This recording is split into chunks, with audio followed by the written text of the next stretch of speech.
शिक्षक यांच्यातील संवाद आपल्याला बघायचा आहे. पाटील राहुलचेच पालक का? हो सर.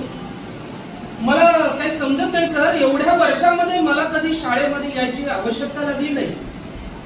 माझी पत्नीच अनेक वेळा या मीटिंग मध्ये ओपन हाऊस मध्ये येते. काय झालं काय एवढं सर? मी माझं सगळं काम सोडून मी या ठिकाणी आलेलो आहे. पाटील, तुम्ही वेळ काढून आलात हेच माझ्यासाठी खूप मोठं भाग्य आहे. जरा थोडं बसता का? हे बघा आपल्या राहुलचे मार्क बघा. या घटक चाचणीमध्ये, सत्र परीक्षेमध्ये जर बघितलं तर सगळे काठावरती मार्क आहेत. सर, याच्याबद्दल मला पूर्णतः माहिती आहे. गेली अनेक वर्ष त्याला हे असेच काठावरती मार्क मिळतात आणि त्याबद्दल तुम्ही मला जर इथे बोलावलं असेल तर प्लीज मला याची माहिती आहे. पाटील,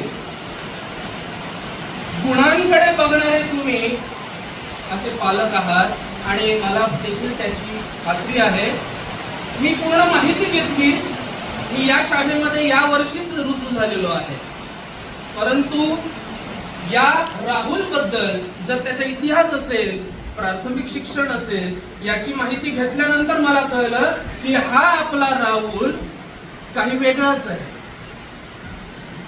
वेगळा म्हणजे काय तर या आमच्या राहुलला वर्गामध्ये बसल्यानंतर प्रत्येक तासिकेला बेंच वाजव, कंपास वाजव, पेन वाजव, प्रत्येक तासिकेला प्रत्येक शिक्षकाची तक्रार माझ्याकडे येते. मी त्याचा वर्ग शिक्षक. सर, याबद्दल देखील मला पूर्णतः कल्पना आहे. गेली अनेक वर्ष देखील हीच त्याची सवय आहे आणि याच्यासाठीच पालक म्हणून आम्ही त्याला पनिशमेंट दिली आहे. मी कित्येक वेळा त्याला ओरडलो, त्याला शिक्षा देखील दिली, परंतु त्याची काही सवय जातच नाही. मुळे पाटील, तुम्ही आपल्या मुलाला पहिल्यांदा किती ओळखता हे मला जाणून घ्यायचं आहे. तुम्ही दोघं देखील पती पत्नी उच्च पदावरती कामाला आहात, ही मला बातमी कळली. आणि तुम्ही दोघंही बाहेर असता आणि राहुल घरी एकटा असतो. हो सर, पण मी कृपया तुम्हाला सांगू इच्छितो, आम्ही उच्च पदावर देखील असलो तरी देखील आम्ही आमच्या मुलावरती पूर्ण दिवस लक्ष ठेवून असतो. कसं काय? सर, आम्ही घरामध्ये पूर्ण कॅमेरा लावून घेतलेले आहे. मी माझ्या मुलासाठी काहीही कमी करून ठेवलेलं नाहीये. त्याला जे हवं ते सगळं आम्ही त्याला उपलब्ध करून देतो. एवढं सगळं असताना देखील चांगली शिकवणी लावून दिलेली आहे. आम्हाला फक्त अपेक्षा एवढीच की त्याला चांगले गुण मिळावे, एवढीच आमची अपेक्षा आहे. आणि आल्यानंतर मी त्याला तेच विचारतो, बाळा कसा अभ्यास झाला का, शाळेमध्ये कसं काय चाललंय वातावरण, त्याची आम्ही त्याच्याकडून रोज चौकशी करतो. वा, छान. माझ्या मते आजच्या या शतकातले तुम्ही प्रगतच पालक, जे कॅमेरे लावून तुम्ही आपल्या मुलाबरोबर कॅमेऱ्याच्या माध्यमाने संवाद साधतात. खूप छान. पाटील, मी पूर्ण राहुलचा अभ्यास केला. माझ्या तासिकेला देखील तो तसंच करतो. त्याला उभं राहायला सांगितलं तरी त्याची बोटं अशी चालू असतात. अहो, त्या दिवशी एक अशीच घटना घडली. आठवडा झाला असेल, मराठीचा विषय शिकवताना एक धडा होता जो संस्कृतीशी होता. महाराष्ट्राची संस्कृती, विविध राज्यांची संस्कृती आणि त्याच्यामध्ये विविध वाद्यांची नावं होती.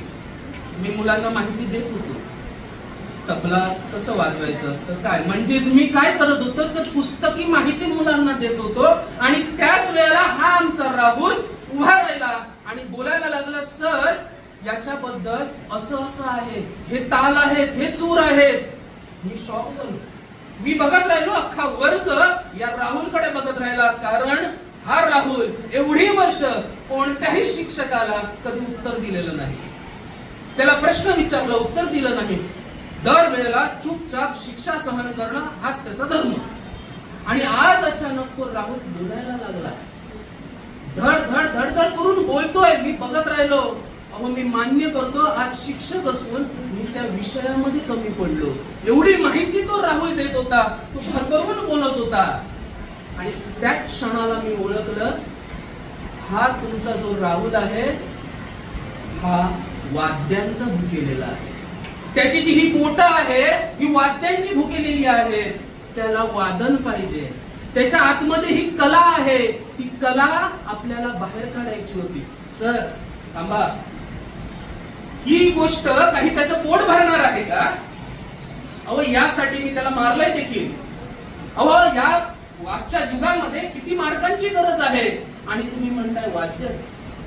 पाटील एक गोष्ट नमूद करतो, आजच्या काळामध्ये पालक आणि विद्यार्थी आपलं मूल यांचं नातं खरंच आवश्यक आहे. तुम्ही त्याच्याशी संवाद साधला का कधी?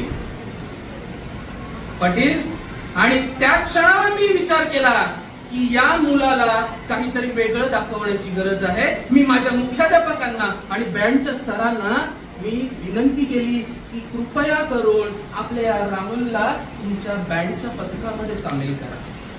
त्याला वादन वाजवायला देऊ नका. त्याला ते बँडचं सामान आणायला आणि न्यायला द्या. बघा काय चमत्कार. आणि ते खरं झालं. राहुल त्या तासिकेची खूप आवर्जून वाट बघत असतो. वाद्य वाजवायला नाही दिलं तरी तो जगत असतो.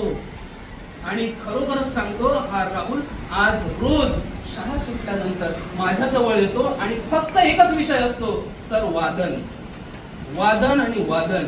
बस. त्याला खूप काही माहिती आहे. पाटील तुम्हाला खरंच सांगतो, या विद्यार्थ्याची आता 4 दिवस झाली कोणत्याही शिक्षकाकडून कोणतीही तक्रार आलेली नाहीये. कोणतीही तक्रार आलेली नाहीये. आणि खरंच मी त्या ठिकाणी शिक्षक म्हणून जिंकलोय, कारण आता हा राहुल अभ्यास देखील करणार आणि वाद्य देखील वाजवणार आणि तो खूप मोठा होणार. तुम्हाला जी मार्कांची भूक आहे ती भूक देखील तुमची पूर्ण करणार. हा आपला राहुल नक्कीच मोठा होणार. सर खरंच मी हरलो, पैशांच्या मागे लागलेलो.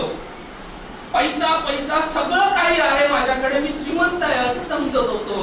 परंतु आज तुम्ही मला माझी जागा दाखवली. सर मी वडील आहे, परंतु एका शिक्षकातला वडील मी आज बघितला.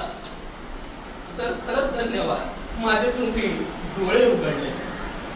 तुम्ही जो मार्ग द्याल तो मी अंगीकारेन आणि या राहुलला मी तसंच जगवेन. सर तुमचे उपकार झाले.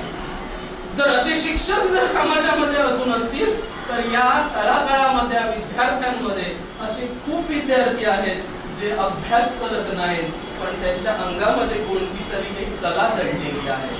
आणि ती कला बाहेर काढण्यासाठी एक शिक्षक हाच एक आरसा आहे. आणि असं मला वाटतं